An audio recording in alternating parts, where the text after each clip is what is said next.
नमस्कार, आप देख रहे हैं आपका अपना चैनल भिवानी हलचल खबरों के संग में मैं हूं मनोज कुमार। आइए सबसे पहले डालते हैं नजर आज की हेडलाइंस पर। भाजपा उम्मीदवार कपूर वाल्मीकि ने बवानीखेड़ा विधानसभा के लिए किया नामांकन पत्र दाखिल। सीपीएम और सीपीआई उम्मीदवार कॉमरेड ओम प्रकाश ने भरा नामांकन पत्र। बीजेपी उम्मीदवार जेपी दलाल का बड़ा बयान, बंसीलाल परिवार में फूट डालने का काम कर रहे हैं भूपेंद्र सिंह हुड्डा।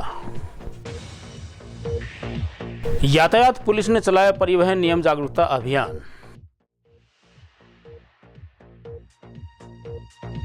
भारत माता अभिनंदन दिवस पर शहर में निकाली गई शोभा यात्रा। और अब खबरें विस्तार से। भिवानी जिले के बवानीखेड़ा विधानसभा क्षेत्र से भाजपा प्रत्याशी कपूर वाल्मीकि ने नामांकन किया। राज्यसभा से भाजपा सांसद किरण चौधरी नामांकन के समय उनके साथ उपस्थित रही। उन्होंने कहा कि भिवानी जिले की सभी 4 सीटों पर भाजपा प्रत्याशी जीत कर निकलेंगे। किरण चौधरी ने कहा, कांग्रेस पार्टी में कोई संगठन नहीं है, यह हरियाणा में हुड्डा पिता पुत्र की पार्टी है। भाजपा उम्मीदवार कपूर वाल्मीकि ने कहा कि पार्टी ने उन पर जो विश्वास जताया है वे उस पर खरा उतरेंगे और नॉमिनेशन के बाद वे अपने प्रचार में जुट जाएंगे। जैसे जैसे हरियाणा विधानसभा के लिए नामांकन समाप्ति की तारीख नज़दीक आती जा रही है, बड़े स्तर पर नामांकन दाखिल हो रहे हैं। बवानीखेड़ा विधानसभा क्षेत्र से भाजपा प्रत्याशी कपूर वाल्मीकि ने नामांकन अवसर पर उनके साथ राज्यसभा सांसद किरण चौधरी उपस्थित रही। उन्होंने कहा कि भिवानी जिला की सभी 4 सीटों पर भाजपा प्रत्याशी जीत कर निकलेंगे। किरण चौधरी ने कांग्रेस पार्टी द्वारा नामांकन के अंतिम दिनों तक भी टिकट वितरण न किए जाने पर कहा कि कांग्रेस पार्टी में कोई संगठन नहीं है, हरियाणा में कांग्रेस हुड्डा पिता पुत्र की पार्टी है।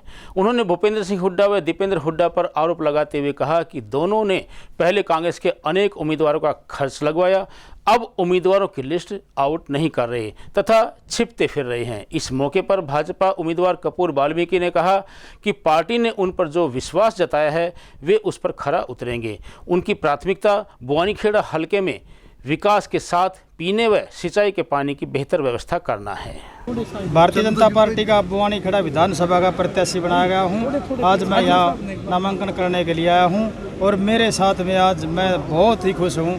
आज पूरे बवानीखेड़ा विधानसभा के कोने कोने से बच्चा बुजुर्ग और जवान, हजारों नहीं लाखों की संख्या में आप मीडिया के साथी हो। बवानीखेड़ा से लेकर भिवानी तक अब तक रास्ते में लोगों का हुजूम जुड़ा हुआ है और मैं इससे बहुत खुश हूँ। आज पहला चुनाव है आपका, क्या क्षेत्र पहला चुनाव आपका और क्षेत्र को लेकर के क्या विजन है आपका? देखिए, मैं आज से नहीं 25 साल से मैं बवानीखेड़ा विधानसभा का मैं सेवा कर रहा हूँ और मैं 24 घंटे लोगों के बीच में सुख दुख में रहता हूँ। 25 साल से मेरा कोई आज का कैरियर नहीं, मैं आज टिकट मिलने से ही जनता में आया हूँ। मैं जैसा भी रहा हूँ, भूखा प्यासा, मैं जनता के अंदर रहा हूँ। मेरे को आधी रात को भी किसी ने आवाज़ लगाई है तो मैं उसके पास में खड़ा मिला हूँ। पीने की पानी की समस्या बहुत ज़्यादा देखी जाती है, नहरी पानी की समस्या रहती है। देखिए, नहर के पानी की समस्या को हमने पहले भी कोशिश करके लाइन बिछवाई है और अगर आने वाला समय भारतीय जनता पार्टी का है और हम सबसे पहला सुंदर ब्रांच का पानी ले आएंगे बवानीखेड़ा इलाके में। जी, वाल्मीकि के नामांकन के लिए मैं यहाँ पर आई हूँ और आप देख ही रहे हो कि बहुत ही उत्साहित है सारा का सारा कार्यकर्ता, ज़बरदस्त माहौल है और आने वाले समय में बहुत अच्छे बहुमत के साथ हमारे कपूर जी जो हैं जीत के निकलेंगे। मैं तो इनको अग्रिम बधाई पहले ही दे देती हूँ। और जहाँ तक पूरा ज़िले का सवाल है, सारी जगह आने वाले समय में आप देखिएगा प्रत्याशी हमारे जीत के निकलेंगे और भारी बहुमत से भाजपा अपनी सरकार बनाएगी। अभी तक कांग्रेस जो है औपचारिक रूप से टिकटों का बंटवारा नहीं कर पाई है। सुनने में आता है कैंडिडेटों को उन्होंने जरूर फोन कर दिया है। ये इनकी कोई रणनीति थोड़ा है ना, कांग्रेस रही, ये तो बाबू बेटा रह गए और उसके ऊपर जो है हालात ये हो गए हैं कि अब दोनों छुपते फिर रहे हैं क्योंकि इन्होंने इतने सारे लोगों की महत्वाकांक्षाएं बढ़ा दी। उनको जो है इधर से उधर जो है गाड़ियाँ ढो के जो है उनको बिल्कुल पता नहीं कितने हज़ारों रुपयों से जो है नीचे तले लगा दिया। अब जो है उनको पता चल रहा है कि ये तो भाई सारे झूठे निकले, तो इसलिए ये डरते जो है लिस्ट इसलिए पूरी नहीं हो पा रही और हमेशा से यही हाल हुआ है क्योंकि जो है बाबू किसी के मांग रहा है, बेटा किसी के मांग रहा है, तो हालात ये हो रहे हैं कि आने वाले समय में आप देखिएगा ये नाम कांग्रेस नाम की अब पार्टी रही नहीं है। और ये हालात जो हैं इसलिए होते हैं क्योंकि ये जो है खाली मैं और मेरा, कोई ना तो संगठन है, किसी तरह का कोई कार्रवाई होती है। यहाँ पर तो खाली ये होता है, पता नहीं वो व्हाट्सएप के ऊपर भी चल रहा था, पता नहीं क्या क्या नहीं दिया जा रहा, लिया जा रहा, पता नहीं क्या क्या नहीं हो रहा। हर तरीके से जो है सारे मसले चल रहे हैं जो हम देख रहे हैं सोशल मीडिया पे भी और अखबारों में भी जो पढ़ रहे हैं, और उसका नतीजा आप देख ही रहे हैं। तो आने वाले समय में लोगों को भी समझ आ गई है कि भाजपा सरकार ने वो नीतियां लागू करी हैं। सबसे बड़ी बात तो ये है, देखो आज बेरोज़गारी का आलम है और गांव-गांव के अंदर जो है जब हम जाते हैं तो पूरा बिना खर्ची बिना पर्ची हमारे बच्चे जो हैं लग रहे हैं। बहुत बड़ी बात है और ये मैं तो बहुत बहुत बधाई दूंगी भाजपा के शीर्ष नेतृत्व को, ख़ास तौर से खट्टर साहब को जिन्होंने ये शुरुआत करी। और इसके साथ साथ किसान जो हैं, किसान भाई जो हमारा कृषि प्रधान प्रदेश है और हमारा इलाका ज़्यादातर कृषि पे निर्धारित है, तो कृषि के लिए सारा कुछ जो है बैठकर उनका जो है समाधान निकाल दिया गया सारे किसानों भाइयों के लिए, जिसके लिए वो आंदोलन कर रहे थे। आज वो आंदोलन सारे ख़त्म इसलिए हो गए हैं क्योंकि कृषि का वो काम करा है जो अपने आप में एक इतिहास है, जो कभी पहले हरियाणा के अंदर हुआ नहीं है। और मैं तो यहाँ तक कहूँगी कि ये जो हैं कांग्रेस वाले जो हैं बाबू बेटा जो हैं, ये तो केवल एक मुखौटा है, नौटंकी है। इन्होंने किसान के लिए कभी करा ही कुछ नहीं है। ये तो सारी खाली राजनीतिक तौर पर इनको इस्तेमाल करने के लिए करा जा रहा था। भारत की मार्क्सवादी कम्युनिस्ट पार्टी व भारतीय कम्युनिस्ट पार्टी की ओर से साझा उम्मीदवार कॉमरेड ओम प्रकाश ने भिवानी विधानसभा क्षेत्र से नामांकन दाखिल किया। उन्होंने बताया कि वह पिछले 36 वर्षों से जन संघर्षों में आम जनता की समस्याओं को उठाते आ रहे हैं। उन्होंने राजनीति को पेशा बनाने की बजाय एक जन सेवा करने का माध्यम माना है। उन्होंने कहा कि जनता की मूलभूत समस्याओं के समाधान के लिए वह अपना संघर्ष जारी रखेंगे और जनता के लिए लड़ाई लड़ते रहेंगे। भिवानी विधानसभा क्षेत्र से नामांकन पत्र दाखिल करने के बाद कॉमरेड ओम प्रकाश ने बताया कि वे पिछले 36 वर्षों से जन संघर्षों में आम जनता की समस्याओं को उठाते आ रहे हैं। 6 वर्ष पहले उन्होंने 2014 में बैंक में मुख्य प्रबंधक की नौकरी छोड़ी थी। उसके बाद किसानों, मजदूरों, कर्मचारियों व महिलाओं की समस्याओं को हल करने वास्ते अनेक संघर्षों में भाग लिया तथा कई बार जेल गए। जनता की मूलभूत समस्याओं, बेरोजगारी, महंगाई, शिक्षा, स्वास्थ्य, बिजली, पानी, कच्चे कर्मचारियों को पक्का करवाने, सार्वजनिक क्षेत्र को बचाने, नागरिक सुविधाओं के लिए कानून व्यवस्था बनाने, महिलाओं की सुरक्षा हेतु किसानों को न्यूनतम समर्थन मूल्य की संवैधानिक गारंटी, मजदूरों को मनरेगा के तहत गांव में 100 दिन का काम दिलवाने, 600 रुपये प्रति दिन दिहाड़ी करवाने, तमाम मजदूरों का रजिस्ट्रेशन करवाने, सार्वजनिक वितरण प्रणाली के तहत 14 जरूरी वस्तुएं दिलवाने वास्ते उनकी पार्टी का संघर्ष जारी रहेगा। मैं कॉमरेड ओम प्रकाश, जिला सचिव CPIM। आज हमने CPIM CPI की तरफ से वामपंथी पार्टियों के साझे उम्मीदवार के तौर पर भिवानी विधानसभा क्षेत्र से नामांकन भरा है। दोनों पार्टियों के हम साझा उम्मीदवार हैं और हम लोगों ने जो काम किए हैं यहाँ पिछले 10 साल में भी, उससे पहले भी जनता के बीच में, चाहे वो किसान हैं, मजदूर हैं, महिलाएं हैं, छात्र, नौजवान हैं और तमाम सामाजिक रूप से पिछड़े हुए अल्पसंख्यक हैं, उन सब के लिए हमने उनकी समस्याओं को लेकर के काफ़ी संघर्ष किया है और हमें आशा है कि जनता में हमें अच्छा समर्थन मिलेगा। हमारी पार्टी जो है, दोनों वामपंथी पार्टियां गरीबों के हित की पार्टियां हैं, जिसमें किसान, मजदूर, छोटे व्यापारी, मध्यम व्यापारी हैं और हम उनकी रोजी रोटी बचाने के लिए, भाईचारा बचाने के लिए और तमाम नागरिक सुविधाओं के लिए, पीने का पानी है, गाँव और शहर में शुद्ध पानी मिले, सीवरेज की व्यवस्था ठीक हो, सबको बिजली मिले और गलियां साफ़ सफाई हों, कच्चे कर्मचारियों को पक्का किया जाए और महकमों का निजीकरण बंद होकर के जो पेंडिंग पद पड़े हैं 2 लाख, उनको भरा जाए और गांव में मनरेगा का काम लगाया जाए, 600 रुपये दिहाड़ी हो, 200 दिन काम हो और शहर में भी लागू हो। किसानों की MSP की संवैधानिक गारंटी, कर्जा मुक्ति के लिए और बिजली का निजीकरण ना हो, इसके लिए हम आवाज़ उठाएंगे। अगर भिवानी की जनता हमें मौका देती है तो हम आगे भी संघर्ष करेंगे और विधानसभा में जो हमारे काम करने वाले लोग हैं, मेहनतकश हैं, उनकी आवाज़ उठाएंगे और आंदोलन को मजबूत करके उनके हक में परिस्थितियाँ बदलेंगे। जनता हमें अगर पूर्ण समर्थन देती है, विधानसभा में पहुँचाती है, तो यहाँ की स्थितियाँ भी बदलेंगी। पूर्व सीएम बंसी लाल के पोते अनिरुद्ध चौधरी को तोशाम से कांग्रेस की टिकट मिलने पर वित्त मंत्री जेपी दलाल ने इसे बंसीलाल परिवार में फूट डालने के लिए भूपेंद्र हुड्डा का खेल बताया। उन्होंने इसे भूपेंद्र हुड्डा की बंसीलाल परिवार को राजनीति में खत्म करने की साजिश कहा। उन्होंने कहा कि कांग्रेस पार्टी के उम्मीदवार अभी तो टिकट के लिए लड़ाई लड़ रहे हैं और बाद में अपने हलके में आकर लड़ाई लड़ेंगे। जेपी दलाल ने लोहारू से अपना नामांकन पत्र दाखिल किया। कवरिंग कैंडिडेट के रूप में उनके सुपुत्र रोहित दलाल ने भी नामांकन पत्र भरा। नामांकन पत्र दाखिल करने के बाद पत्रकार से बातचीत करते हुए पूर्व सीएम बंसीलाल के पोते अनिरुद्ध चौधरी को तोशाम से कांग्रेस की टिकट मिलने पर वित्त मंत्री ने कहा कि अनिरुद्ध को तोशाम से टिकट न देकर कहीं और से भी टिकट दिया जा सकता था, लेकिन भूपेंद्र हुड्डा की बंसीलाल परिवार को राजनीति में खत्म करने की साजिश है। जेजेपी इनेलो आपका हरियाणा में कोई जनाधार नहीं है। हरियाणा में भाजपा की तीसरी बार सरकार बनेगी। तीसरी बार बनने वाली सरकार युवाओं के लिए रोजगार व किसानों के लिए अनेक हित में कार्य करेगी। लोहारू की किसान, लोहारू की जनता, हमारी जो नीतियां हैं भारतीय जनता पार्टी के शासन के दौरान किसानों को बीमा मुआवजा मिला है, इनको पानी मिला है, अच्छा भाव मिला है, अच्छी मंडी चली है, गरीब बच्चों को रोजगार मिला है, बहुत उत्साहित थे। निश्चित तौर पर ये भारतीय जनता पार्टी के कैंडिडेट जो कि मैं हूँ उसको फिर दिशा है।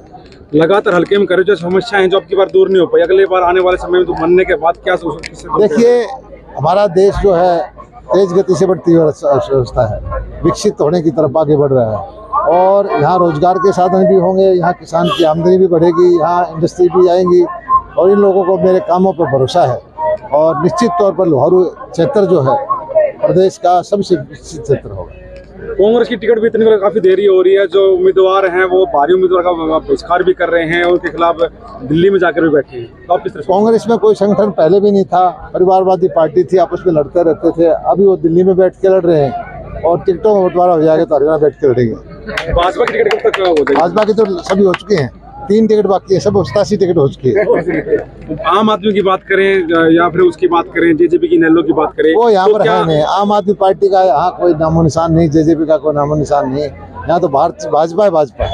ये बंसीलाल गढ़ माना जाता है तोशाम है, बात करें तोशाम भिवानी जिला नहीं, तोशाम में एक ही पार्टी, एक ही परिवार के दो धुरंधर सामने तो ये मैं समझता हूँ कि चौधरी बंसीलाल जी के परिवार में फूट डालने के लिए कांग्रेस ने, हुड्डा साहब ने ये काम किया है। राजकीय महिला महाविद्यालय में ट्रैफिक पुलिस द्वारा यातायात जागरूकता अभियान चलाया गया। इस अभियान में छात्राओं को ट्रैफिक नियमों के बारे में जागरूक किया गया और परिवहन को सुचारू रूप से चलाने के लिए दिशा निर्देश दिए गए। ट्रैफिक पुलिस अधिकारी सीताराम ने बताया कि राजीव गांधी महिला कॉलेज में छात्राओं को परिवहन नियमों की जानकारियां दी गई हैं और ट्रैफिक नियमों का उल्लंघन किए जाने पर चालान के बारे में भी बताया गया है। उन्होंने पुलिस विभाग द्वारा रोड सेफ्टी को लेकर करवाई जाने वाली परीक्षा के बारे में विस्तार से बताया। ट्रैफिक पुलिस अधिकारी सीताराम ने बताया कि पुलिस विभाग के निर्देशानुसार राजीव गांधी महिला महाविद्यालय में छात्रों को परिवहन नियमों की जानकारियां दी गई और ट्रैफिक नियमों का उल्लंघन पर काटे जाने वाले चालानों के बारे में भी जागरूक किया गया। उन्होंने बताया कि बढ़ रहे अपराधों व हादसों को रोकने के लिए पुलिस विभाग द्वारा लगातार अभियान चलाया जा रहा है।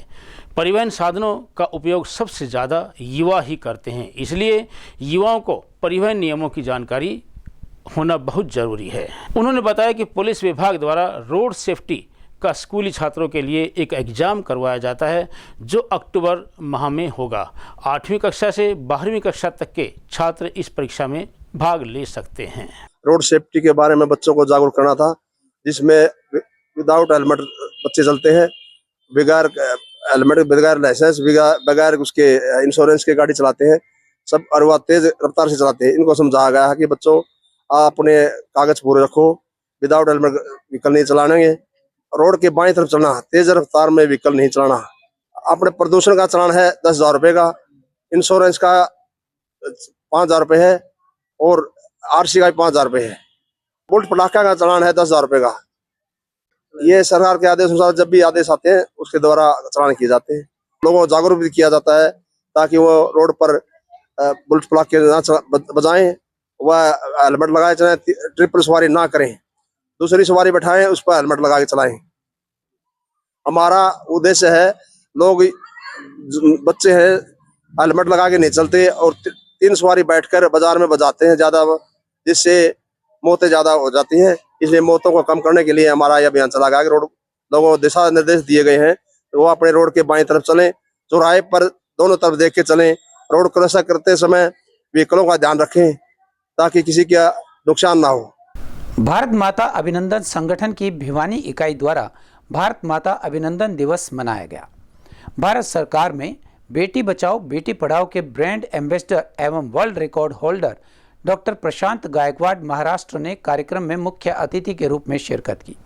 अध्यक्षता विधायक घनश्याम सराफ ने की। कार्यक्रम में 11 अनुकरणीय माताओं को गार्ड ऑफ ऑनर दिया गया। वहीं भारत माता रंग भरो चित्रकला प्रतियोगिता के चयनित 500 विद्यार्थियों के साथ साथ 300 माताओं एवं सांस्कृतिक कार्यक्रम प्रस्तुत करने वाले सभी प्रतिभागियों को भारत माता अभिनंदन सम्मान 2024 के प्रशस्ति पत्र और उपहार देकर सम्मानित किया गया। भारत माता अभिनंदन संगठन की भिवानी इकाई द्वारा सेठ गोविंद राम टिबड़ेवाल सभागार में भारत माता अभिनंदन दिवस मनाया गया। स्कूलों के बच्चों द्वारा देशभक्ति सांस्कृतिक कार्यक्रमों ने दर्शकों को मंत्रमुग्ध कर दिया। भारत सरकार में बेटी बचाओ बेटी पढ़ाओ के ब्रांड एम्बेसडर एवं वर्ल्ड रिकॉर्ड होल्डर डॉक्टर प्रशांत गायकवाड़ ने कार्यक्रम में मुख्य अतिथि के रूप में शिरकत की। अध्यक्षता विधायक घनश्याम सराफ ने की। कार्यक्रम का मुख्य आकर्षण एक कर कुल 11 अनुकरणीय माताओं को गार्डन ऑफ ऑनर रहा, जिसमें मां और बच्चे द्वारा बैंड के मधुर ध्वनि के बीच रेड कारपेट पर स्काउट टीम द्वारा सलामी दी गई और भारत माता का शानदार अभिनंदन किया गया। भारत माता रंग भरो चित्रकला प्रतियोगिता के चयनित 500 विद्यार्थियों के साथ साथ 300 माताओं एवं सांस्कृतिक कार्यक्रम प्रस्तुत करने वाले सभी प्रतिभागियों को भारत माता अभिनंदन सम्मान 2024 के प्रशस्ति पत्र से सम्मानित किया गया। विभिन्न प्रदेश के साथ साथ शहर के अनेक गणमान्य व्यक्ति भी समारोह में मौजूद रहे। इसकी बात है कि भारत माता अभिनंदन दिवस समारोह प्रतिवर्ष की तरह इस वर्ष भी मनाया जा रहा है। बरसात के डर की मारी ये अंदर कर दिया, ये नहीं तो खुले में कार्यक्रम होता है। पुरुषोत्तम जी इसके काम के अध्यक्ष हैं और इनकी जो मंशा है कि प्रत्येक व्यक्ति को इस काम से जोड़ें, वो बड़ी अच्छी बात है, क्योंकि समाज जब जागृत होता है और इकट्ठा होता है तो उस समाज की श्रेणी में अच्छे लोग भी आ जाते हैं इस श्रेणी में। और सभी प्रकार से हमारे नागरिक भिवानी के और आसपास के नागरिक ये सब मिलके हम इस कार्यक्रम को करते हैं। आज हमारी मैडम के फ़ोन बार में जाते रहे, मधुबाला तंवर जी हैं और इनके बार के आह्वान पर, वैसे तो मेरे को 11 तारीख का पूरा समाचार था, लेकिन आज किसी और काम में व्यस्त होने के कारण मैं इनके फ़ोन के आग्रह पे आया हूँ। भारत माता अभिनंदन इसलिए मनाया जा रहा है क्योंकि आज जिस समस्या से सारा विश्व जूझ रहा है और भारत देश जूझ रहा है, इस चीज़ का अगर कोई समस्या का हल है तो वो आज का दिन है, जिस दिन शिकागो में आदरणीय स्वामी विवेकानंद जी ने भारतीय संस्कृति की नींव रखी थी और सारे विश्व को कहा था अगर आपको शांति के मार्ग पर चलना है तो आपको भारत की संस्कृति को ही लेके चलना पड़ेगा, जो विश्व बंधुता का भावना लेके चलती है। और इस चीज़ के लिए आदरणीय मित्तल साहब जी ने भारत माता अभिनंदन संगठन का एक संगठन बनाया, लोगों को इससे जोड़ रहे। 5 लाख तक सदस्य हमारे हो चुके हैं और मैं इस संस्था का पैट्रन हूँ। और आपके लिए बता दूं कि शिवाजी महाराज का जन्म जिनके घर में हुआ था, उन विजयराव गायकवाड़ जी का मैं 13वां वंशज हूँ। और आज जहाँ पर संघ बिल्डिंग बसती है वो हमारे पूर्वजों की है, रोकड़े गायकवाड़ घराने की, जिन्होंने गोरवलकर गुरु जी और श्याम प्रसाद मुखर्जी को उस वक्त देश के लिए दान में दी थी, यानी प्रदान की थी। तो भारतीय संस्कृति को लेके ही हम आगे बढ़ेंगे। जो आज रेप चल रहे हैं, जो बलात्कार चल रहे हैं, इसको अगर रोकना है तो हमारे देश को भारत माता की जो संस्कृति है, हर लड़की में माँ देखना, छोटी बच्चियों में। अभिनंदन संगठन की भिवानी इकाई द्वारा आज भारत माता अभिनंदन दिवस उत्सव मनाया जा रहा है और वर्ष 2018 से पूरे देश के अंदर 11 सितंबर के दिन को भारत माता अभिनंदन दिवस के रूप में मनाया जाता है। 11 सितंबर 1893 को स्वामी विवेकानंद जी ने भारत की जो महान संस्कृति है, माताओं के सम्मान करने की जो संस्कृति है, इसे पूरे विश्व को अवगत कराया था। तो पूरे संसार ने भारत देश की, भारत माता की जय जयकार की थी। इसीलिए 11 सितंबर का दिन भारत माता अभिनंदन दिवस के रूप में मनाते हैं।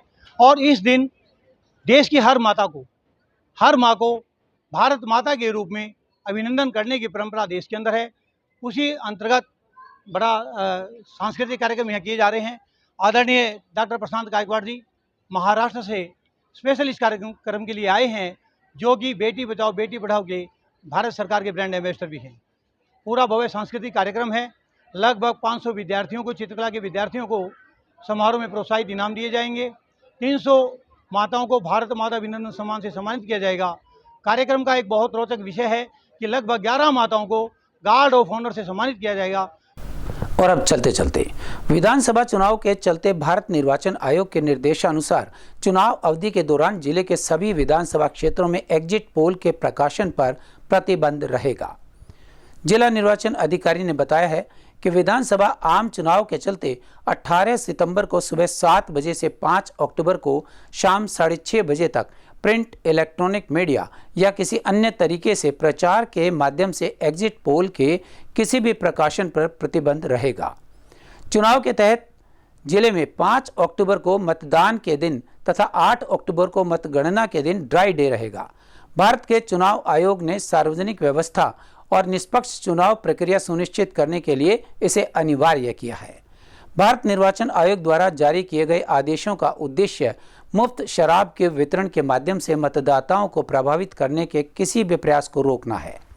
आदेशों की अवहेलना करने पर संबंधित व्यक्ति के खिलाफ एक्ट के तहत नियमानुसार कार्यवाही की जाएगी। लोक प्रतिनिधित्व अधिनियम 1951 की धारा 135C के अनुसार कोई भी स्पिरिट युक्त या शराब या इसी तरह की प्रकृति के अन्य पदार्थ किसी होटल में बेचे, दिए या वितरित नहीं किए जाएंगे।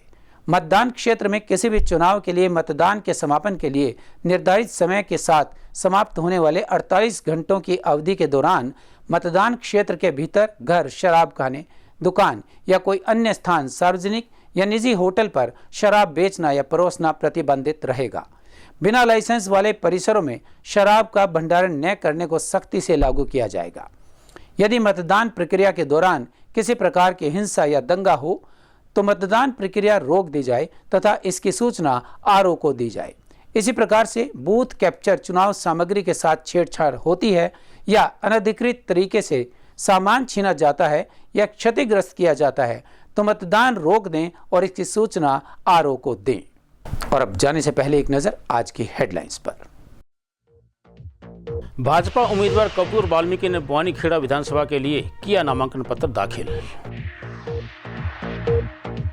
सीपीआई उम्मीदवार कामरेड ओम प्रकाश ने भरा नामांकन पत्र। बीजेपी उम्मीदवार जेपी दलाल का बड़ा बयान, बंसीलाल परिवार में फूट डालने का काम कर रहे हैं भूपेंद्र सिंह हुड्डा। यातायात पुलिस ने चलाया परिवहन नियम जागरूकता अभियान।